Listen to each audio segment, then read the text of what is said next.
This is Red, White, and Bluegrass. This year, both state parties are in the midst of reorganization. It's a required process every 4 years where all precinct, county, and state committees are re-elected. Several meetings have been held across the state this spring as the process plays out with opportunities to get involved at the ground level. Additionally, Kentucky Democrats have launched a listening tour to connect with rural Democrats that had its latest event in Paintsville this weekend.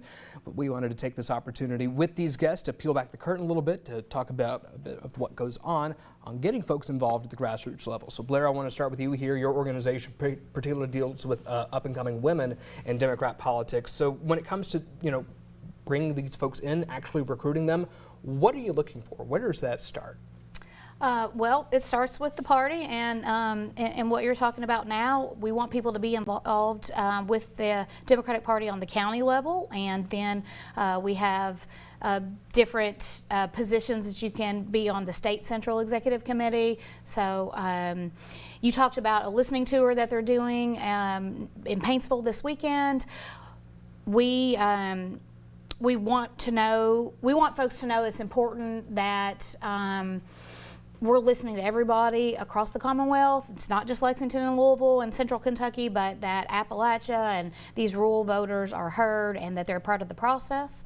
And so just starting there, making those connections and getting out to those areas. Andy, I know you have a bit of a different role as comms director, but what is that sort of, how does that play out from your perspective? Y'all got a lot of ground to make up in rural Kentucky. But, the big thing for us, when we are targeting voters and we're trying to, build up our grassroots coalitions, we speak in people's vernaculars.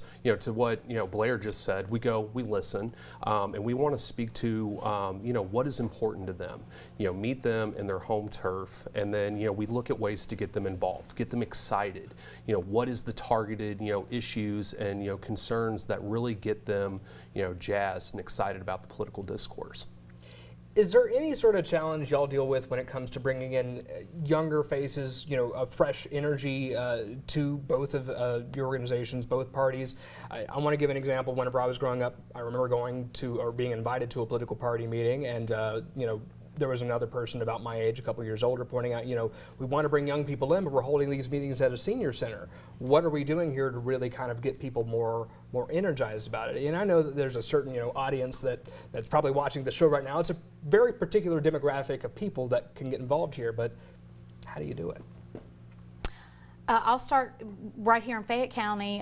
They've been organizing a monthly happy hour and going different places around Lexington and just inviting folks to come out and get to know each other and doing it at a place that's fun and welcoming for everybody and accessible for all kinds of people. So. What does that look like on your side, Andy? Well, one of the things that we do, just like what Blair just said, we hold events that are targeted towards young people. We have, the Young Republicans. We have college Republican chapters throughout the state.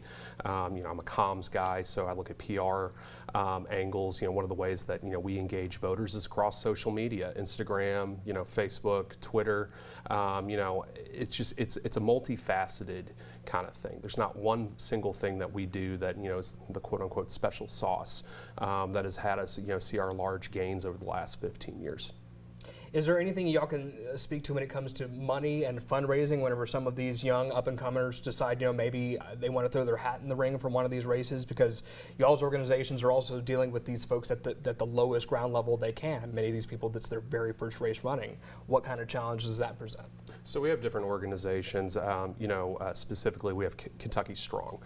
It's a nonprofit organization. Suzanne Miles and Julie Rocky Adams are very involved in it. They bring in, female conservative Republicans from throughout the Commonwealth with a focus on, business-minded business community leaders.